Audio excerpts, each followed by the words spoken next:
القاعه في اول مشاركه ليه، في اول يمكن بناء ديالو، بطل افريقيا من بعد تاهل لكاس العالم، من بعد جوج انتصارات في كاس العالم على بلد المضيف كان خاسر ب2-0 ورجع من بعيد وانتصر ب3-2، ومن بعد لعب مع بولونيا اللي مكراسيه يمكن رابعه ولا خامسه في اوروبا، هي ال 12 ولا 13 على الصعيد العالمي. المغرب كينتصر عليها ب1-0 وكيتكاليفا لربع نهائي كاس العالم في انجاز كبير وكبير جدا. هزيمه قويه لا عند الدراري لا عند الدريات باش نمثلوا المغرب خير تمثيل. كنظن يمكن كاع المنافسات اللي لعبناها في كاس العالم اضعف ايمان كان هو كارت فينال ديالنا، بطل العالم U20 U17 الاولى كارت فينال، U17 الثانيه كارت فينال. مرحبا بكم في فيديو جديد. في هذا الفيديو غنشوفوا اول تعليق ديال الاعلام المغربي وديال عادل العمري على التاهل التاريخي ديال المنتخب الوطني المغربي للسيدات للفوتسال. لاول مره كيستطيعوا انهم يشاركوا في كاس العالم وكيدوزوا لدور ربع النهائي، و يعني من تأطير ومن مدرب مغربي اللي ساهم في هذا الامر هذا. واليوم تزيدوا ياكدوا ويرسخوا بان كرة القدم المغربية فهي يعني حاضرة وبقوة وكتصنع التاريخ.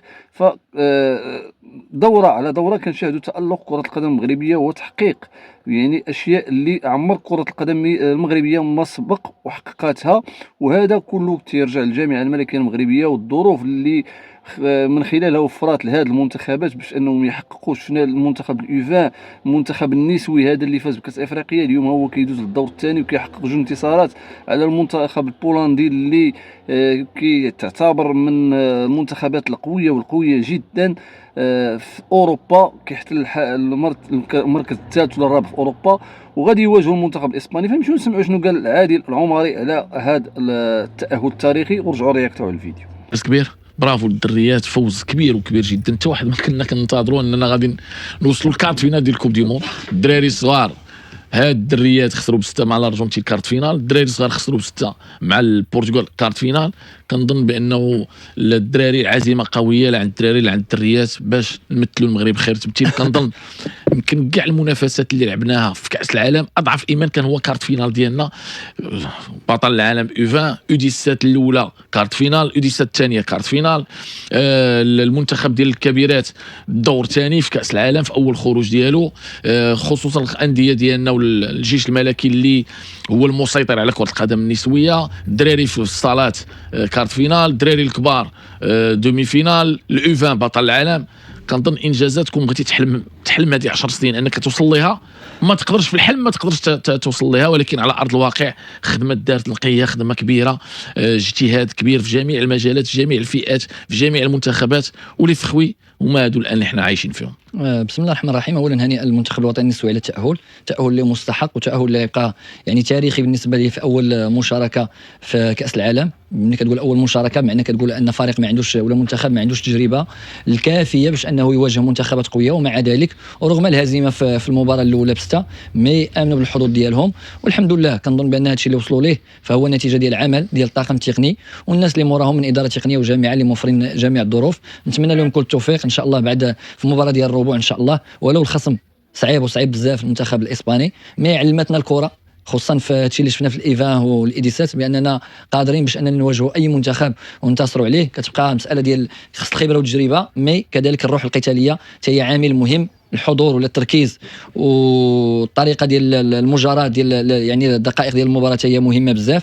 ونتمنى باش ان يعني اللاعبات ديال المنتخب الوطني يكونوا مفاجاه ديال هذا الدوره ان شاء الله، ولما لا يقسموا المنتخب الاسباني وواصلوا للمسيره ديالهم، لان هذا التاهل غيعطيهم واحد الحافز كبير وكبير بزاف باش انهم يتخلصوا من الضغط وباش يلعبوا مرتاحين ويحاولوا انهم يحققوا نتائج ايجابيه في المباريات اللي بقات. اكيد ان هذا انجاز كينضاف للانجازات السابقه اللي تكلمتي عليها، وكل شيء هذا الشيء كياكد بان ملي كيكون العمل اولا نقولوا نعكسوا الايه باننا تاخرنا فاش اننا نديروا واحد العمل اللي يعطينا هذه النتائج. ربما كان ممكن نديروا هذه النتائج سنوات سابقه، ولكن واش الاختيارات واش طريقه العمل واش الظروف ما كانتش كتوفر بالشكل اللازم باش اننا نحققوا هذه النتائج. اليوم كيبان بان برئيس جامعه اللي عنده لا باسيون ديال الكره، اللي يعني مستعد يدير اي حاجه يوفرها من اجل انه يشوف المنتخبات الوطنيه في القمه. موراه اداره تقنيه يعني في المستوى، اطر تقنيه مغربيه. ودائما انا كنقول الجميل في هذا الشيء كامل، يعني ملي كتجي كتشوف شكون وراء هذه الانجازات كتلقاهم اطر تقنيه مغربيه، وهذا هو اهم شيء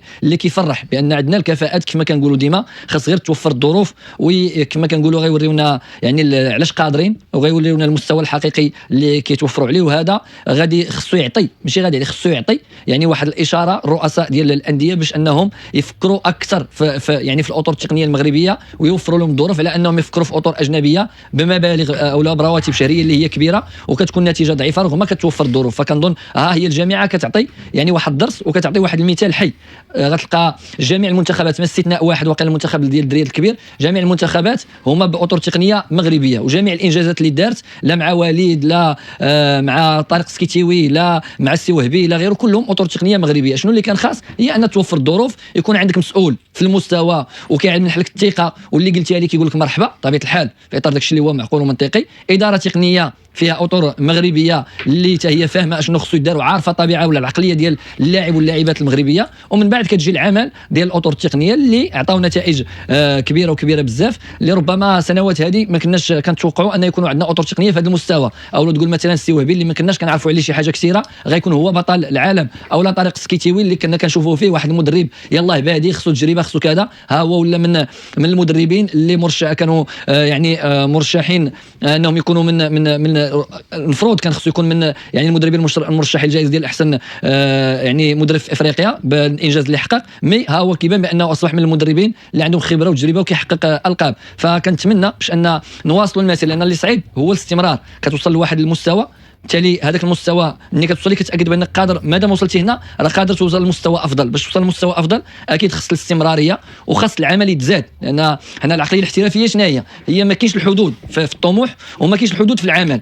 كل ما خدمتي كل ما كتحقق نتائج ايجابيه، ولو تخطا ولو طيح مره ولا جوج، مي غتعاود تنوض وغادي تحقق نتائج اللي هي ايجابيه. فنتمنى كما قلت ان المنتخب الوطني النسوي يحقق نتيجه ايجابيه ان شاء الله في الربع، ولما نشوفوه في النص ونشوفوه ان شاء الله في النهائي. ان شاء الله ان شاء الله. مقابله ديال الدوبي فينال غادي تكون مع المنتخب الاسباني.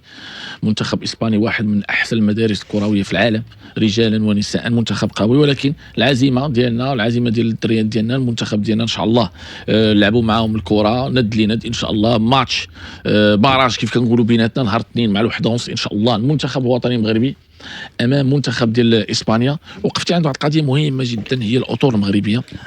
يمكن جميع الانجازات ديال الاطر المغربيه حقوها اطر مغربيه بخدمه مغربيه من عند بادو زكي.